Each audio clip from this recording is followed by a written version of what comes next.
नमस्कार साथियों, स्वागत है आपका आपके अपने लाइफ का किस्सा यूट्यूब चैनल पर। और यहाँ पर हम अपने जीवन से संबंधित हमारे क्या एक्सपीरियंस रहे, मेरे क्या अनुभव रहे, उसके साथ में हम कैसे स्ट्रगल कर रहे हैं और आपके जो कमेंट्स होते हैं, आपके सभी सवालों का जवाब मैं यहाँ पर देता रहता हूँ। और रही बात अच्छे से जान लीजिए कि भाई जीवन में यदि आप सोचो कि हम एक नौकरी करके ना अपने परिवार का पालन पोषण कर लेंगे, भरण पोषण कर लेंगे ना, नहीं कर पाएंगे आप। बहुत करेंगे आप एक सरकारी नौकरी करके या कोई भी नौकरी आप एक नौकरी करेंगे, बहुत करेंगे सुबह सुबह शाम बढ़िया से खाना खा लेंगे 2 टाइम का, बस इतना कर सकते हैं। एक बढ़िया सा थोड़ा-सा छोटा-मोटा घर बना लेंगे, एक कार ले लेंगे, एक बाइक ले लेंगे, इतना कर सकते हैं। इसलिए अपने जो आय का स्रोत है, वो 1 नहीं 2 लेके चलिए। अर्निंग अर्निंग वे 2 होना चाहिए आय का स्रोत, ताकि आप अपने बच्चों को उचित शिक्षा दिला सकें। क्योंकि आप शिक्षा कितनी एजुकेशन कितनी महँगी हो गई है, कितनी कॉस्टली हो गई आप देख रहे हैं। यदि आज हम अपने बच्चे का एडमिशन सेंट जेवियर्स में या श्री राम में या प्रताप में कराना चाहते हैं, तो शायद कॉस्टली पड़ जाता है। हमें एक बार सोचना पड़ता है, क्या 15,000 10,000 महीना तो उसी का लग जाएगा, हमारा सेविंग क्या होगा? घर के खर्चे हैं, डोमेस्टिक पर डे के डेली के खर्चे और भी हैं। तो इसलिए अभी तो पहले एक जॉब पाइए, सिक्योर लाइफ हो जाए, क्योंकि गवर्नमेंट जॉब पाने से थोड़ा लाइफ जीवन आपका सुरक्षित हो जाता है, लाइफ सिक्योर हो जाता है। क्योंकि मैं भी अभी स्ट्रगल के ही दौर में हूँ और उसके साथ-साथ जॉब भी करता हूँ।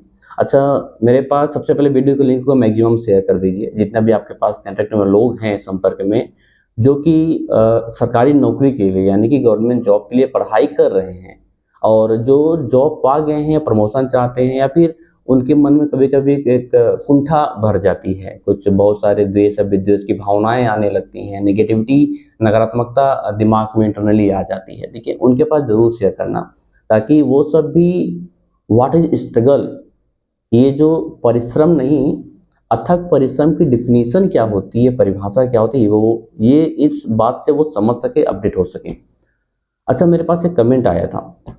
कमेंट ये आया था कि एक आशुतोष त्रिपाठी हैं, उन्होंने मेरे से पूछा था कि भैया, जब हम परीक्षा हॉल यानी कि एग्जामिनेशन हॉल में जब परीक्षा रूम में हम जाकर बैठते हैं, तो टाइम पर जो मैनेजमेंट है उसको कैसे हम तय करें?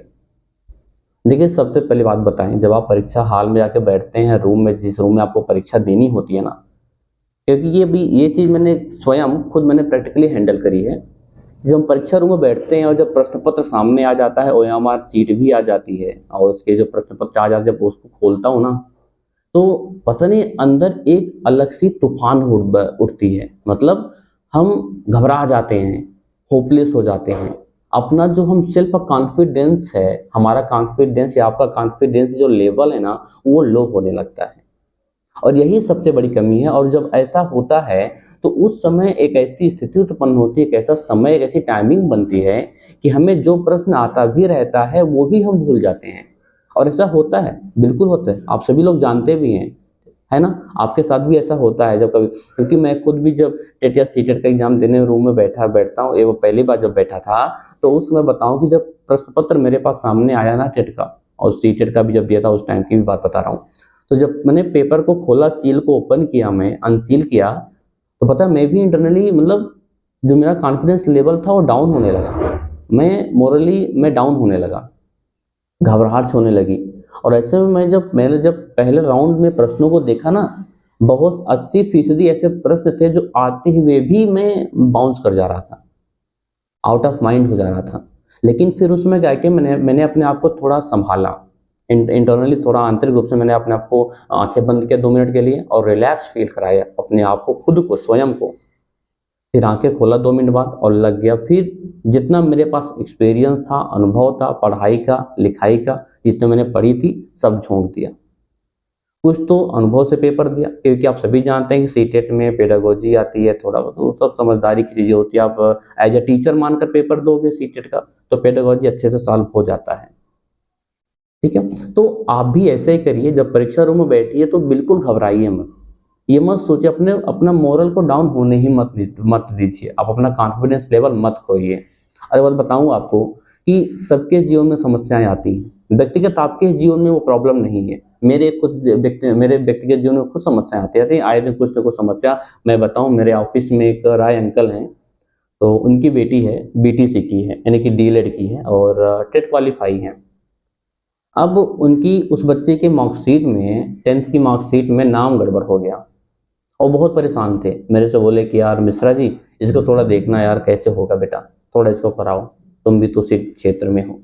तो मैंने कहा ठीक है, मैं देखता हूँ। बेचारे बहुत परेशान थे, बहुत कोशिश किए, बहुत दलालों से जाकर मिले बोर्ड ऑफिस में, लेकिन कुछ काम नहीं बना। और पैसे भी बहुत अच्छी डिमांड लोग कर रहे थे, 10-12 हज़ार रुपये। तो उतना तो शायद कोई प्रेफर हर कोई नहीं कर सकता, ये कहने का मतलब मेरा। तो फिर मैंने कहा ठीक है, मैं उनकी भावुकता को देखा, इमोशन को देखा, मैंने कहा ठीक है, मैं कोशिश करता हूँ। फिर मैंने भी एक संपर्क में है बनारस में मेरे, तो मैंने उनसे बात की। मैंने कहा ऐसी बात है यार, और बहुत ज़रूरी है, तो ऐसा करना है। तो बोले ठीक है, मैं देखता हूँ। मतलब 3-4 महीने टाइम लग गया, कुछ हो नहीं पाया। और मेरे से पर डे वो पूछते हैं कि बेटा क्या हो रहा है, उसमें क्या नहीं हो रहा है। अब मैं बताता हूँ कि अंकल हो रहा है, भाई बातचीत चल रही है, हो गया। क्योंकि उनकी टीसी में प्रॉब्लम है, और जब टीसी में प्रॉब्लम है तो नाम कैसे करेक्शन होगा मार्कशीट में, ये समस्या आ रही थी। अब टीसी का काउंटर साइन भी हो गया था, तो ऐसे में कुछ हो, मतलब एक समस्या ये भी मेरे जीवन में रही। इसी प्रकार एक न एक छोटी-छोटी समस्या आती रहती है सबके जीवन में, तो उसको लेकर आप परेशान मत हुआ करिए। ठीक है?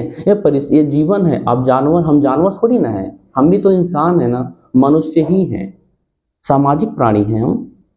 हमारा हम जानवर नहीं कि बस खाना खाए, शांति से बैठ के जाके सो गए, ऐसा तो है नहीं, हम सामाजिक प्राणी हैं, सोशल जीव हैं हम भी।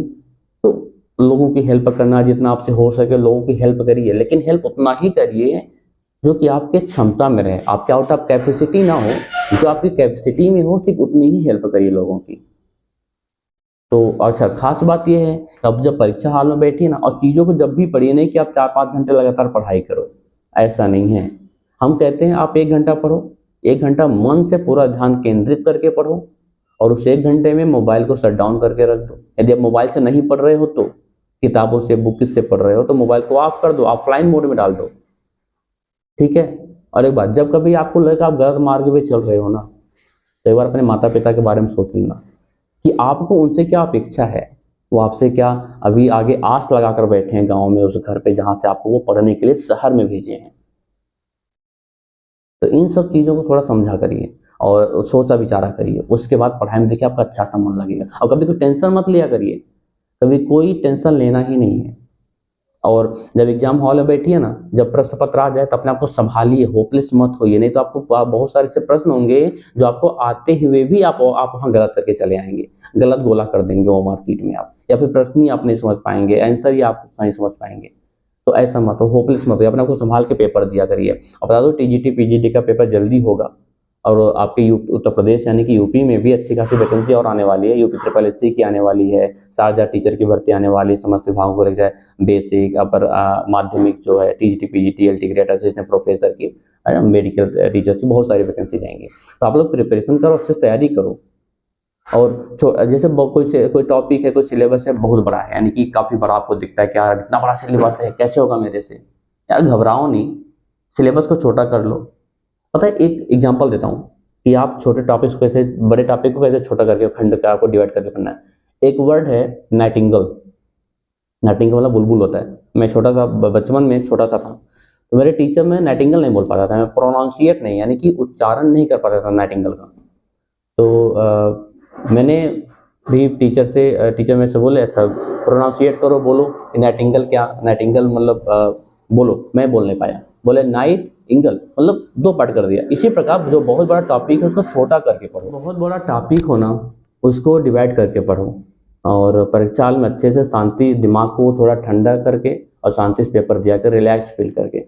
और यार जीवन में सबके समस्या है, मैं बार-बार कहता हूँ, कभी होपलेस नहीं होना। यदि कोई आपको, आपकी बहुत बड़ी समस्या है, आपको समझ में नहीं आ रहा है क्या इसका जो सॉल्यूशन है वो मैंने कैसे फाइंड आउट करनी है, सॉल्यूशन क्या है, तो इसका जो समाधान है समस्या का वो क्या है, यदि आपको समझ में नहीं आता है, बिल्कुल आप कमेंट कर सकते हो, अपनी समस्या बता दो, हाँ भाई ये समस्या आ रही है।